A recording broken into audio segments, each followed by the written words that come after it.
नमस्कार, स्वागत है एक बार फिर से आप सभी का आपके अपने चैनल हनुमान सेवा परिवार में। आशा करते हैं प्रभु श्री हनुमान जी और परम पूज्य गुरुदेव बाबा नीम करोली महाराज जी आप सभी भक्तों पर असीम कृपा सदैव बनाए रखें। एक मनुष्य इस जीवन के अंदर सबसे ज़्यादा जो परेशान होता है वो कर्मों से होता है।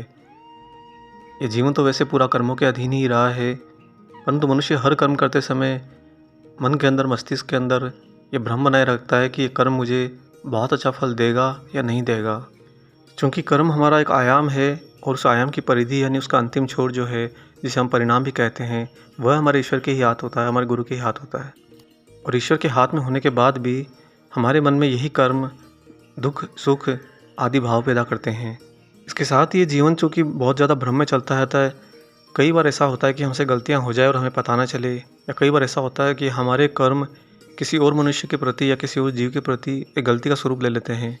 हम उससे अनजान रह जाते हैं और धीरे धीरे हमारा जीवन आगे बढ़ता रहता है। और आने वाले समय के अंदर जब वही कर्म पलट कर वापस आता है तो हमें बहुत ज़्यादा क्षति पहुंचाता है और हम समझ नहीं पाते कि हमारे साथ ऐसा क्यों हुआ। कई मनुष्य तो ऐसा कहते मिलेंगे कि हमने पूरे जीवन में कोई गलत कर्म नहीं किया, फिर भी हमारे पर इतना बुरा प्रभाव भी अचानक से कैसे आया। दोस्तों, ये जो बुरे कर्म होते हैं एक धूल की तरह होते हैं। जैसे आप कोई नई वस्तु खरीद कर लाए हैं और उस पर अगर हल्की सी धूल जमे यानी कि थोड़े से बुरे कर्म हो तो स्वतः वह हवा के वेग से उड़कर वहाँ से चले जाते हैं। अर्थात वह हमारे दिनचर्या के अन्य भले कर्मों से, भली सोच से, भले विचारों से कट जाते हैं। परंतु आपकी वही नई वस्तु पर जब धूल जमती जाती है और कालांतर में जाकर इतनी धूल जम जाती है कि आपकी नई वस्तु दिखना ही बंद कर दे, तो इसे बुरे कर्मों का बोझ कहते हैं। और यही मनुष्य के लिए सबसे ज़्यादा दुखदायी होता है। साथ ही अगर मनुष्य भक्ति मार्ग पर चल पड़े तो उसके मन में एक प्रश्न हमेशा बनता है कि क्या मेरे ईश्वर मेरे बुरे कर्मों को माफ़ करेंगे? क्या कभी मुझे ऐसा मौका देंगे कि मैं इन बुरे कर्मों के दबाव से हट सकूं? क्या कभी मुझे ऐसा मौका देंगे कि मैं इन बुरे कर्मों की गणना से बाहर आ सकूं? और इन्हीं भावों के कारण भक्ति मार्ग पर चलते हुए भी कई बार भक्ति मार्ग पर मनुष्य थोड़ा डगमगाने लगता है। उसका अपने ईश्वर के साथ में तालमेल थोड़ा हिलने लगता है। अब जब एक मनुष्य सही से भक्ति करने लगे, भक्ति मार्ग पर चलने लगे और फिर भी उसका तालमेल अगर डगमगाने लगे, तो यहाँ पर आकर खड़े होते हैं उसके गुरु, उसके ईश्वर। कैसे हमारे गुरु, हमारे ईश्वर हमारे बुरे कर्मों का निवारण करते हैं या उनके साथ में क्या परिणाम लाते हैं, ये सब गूढ़ रहस्य आज आपको महाराज जी की एक बहुत ही अलौकिक और अद्भुत घटना से बहुत ही आसानी से समझ में आ जाएगा। और साथ ही आपका महाराज जी में विश्वास और बाबा के प्रति प्रेम अथाह हो जाएगा। इससे पहले हम आगे बढ़ें, आपसे यहाँ पर एक छोटी सी गुजारिश करते हैं।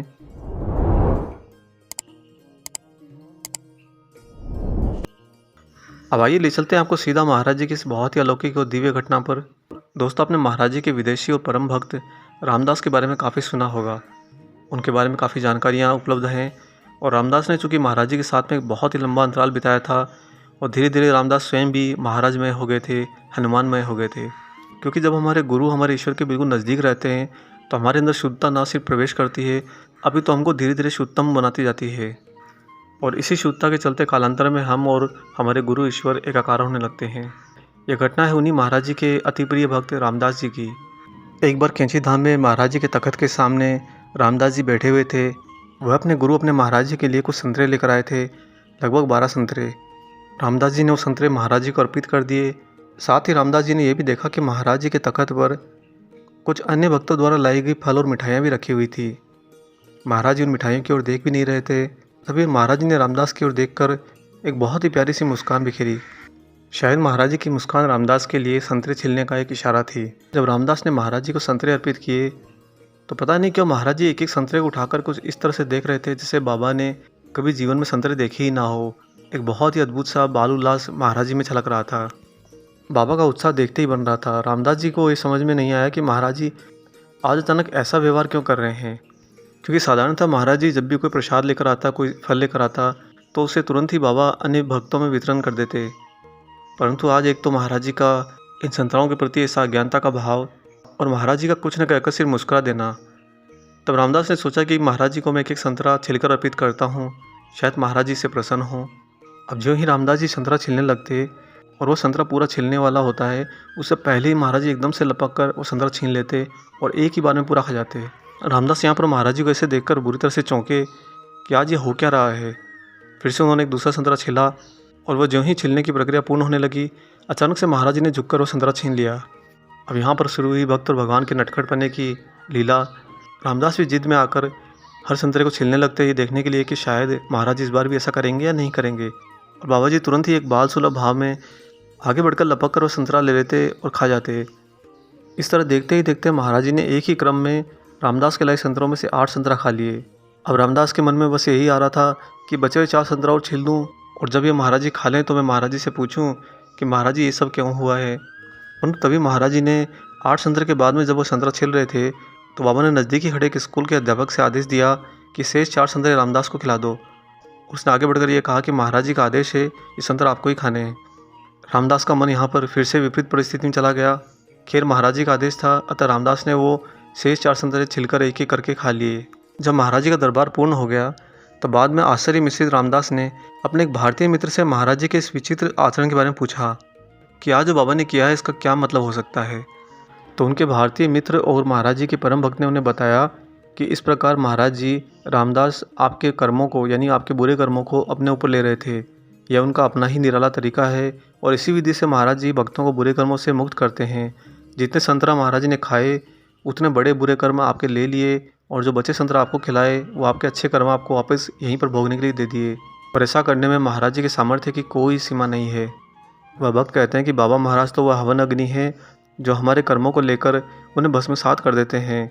हमारे सारे बुरे कर्म महाराज जी की अग्नि में समाहित हो जाते हैं, और महाराज जी की इसी विशेष कृपा और करुणामयता के कारण उन्हें सर्व सामर्थ्य कहा जाता है।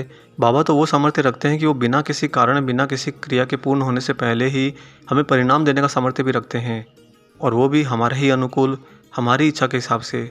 जब रामदास को महाराज जी के ऐसे परम समय करुणामयता का पता चला तो रामदास फूट फूट कर रोने लगे। उन्होंने कभी सपने में भी नहीं सोचा था कि महाराज एक छोटी सी घटना, मामूली से संतरे के द्वारा उनके पूरे जीवन के जन्म के बुरे कर्मों को अपने अंदर भस्मसात कर लेंगे। इस घटना के बाद रामदास जी महाराज जी के परम अनन्य भक्त बन गए और सदैव बाबा महाराज जी के अंदर तल्लीन रहे। एक गुरु की बिना किसी कारण के, बिना किसी हमारे से इच्छा प्राप्ति के ऐसी विशेष और ऐसी अति विशेष कृपा के कारण भक्त हमेशा भाव विभोर हो जाता है। जब भी आप महाराज जी को प्रसाद चढ़ाते हैं, फल चढ़ाते हैं, आपका जो भोग महाराज जी को लगता है, कहीं ना कहीं महाराज जी उन भोग के द्वारा ही आपके बुरे कर्मों को काट देते हैं। और हमें यहाँ के भ्रम में ये ज्ञात ही नहीं होता। हम तो बस कुछ और ही परिणाम के लिए महाराज जी से प्रार्थना करते रहते हैं, मांगते रहते हैं। दोस्तों, महाराज जी का अपने भक्तों के प्रति प्रेम का बहुत ही अनूठा और निराला तरीका रहा है। बाबा ऐसी ऐसी लीलाएं करते हैं जिनके अंतर्गत भक्त का बहुत कुछ एक साथ बहुत ही आसानी से समाधान में परिवर्तित हो जाता है। उन्हीं करुणामय परम दयालु परम पूज्य बाबा नीमकरोली महाराज जी के प्रति प्रेम की आस में हम ये भी आशा करते हैं कि आज का वीडियो आपको पसंद आया हो। वीडियो अगर अच्छा लगा है तो जाने से पहले इसे लाइक ज़रूर कर दीजिएगा। अगर आपने चैनल को सब्सक्राइब नहीं किया है तो चैनल को सब्सक्राइब भी कर लीजिए। मिलेंगे बहुत जल्दी ही एक और ऐसे ही अद्भुत और अलौकिक अंक के साथ। तब तक अपना और अपने माता पिता का संपूर्ण ख्याल रखिए और परम प्रभु श्री राम जी का निरंतर गुणगान करते हुए बाबा हनुमान और बाबा नीमकरोली महाराज जी की निस्वार्थ होकर सेवा करते रहिए। जय सिया राम।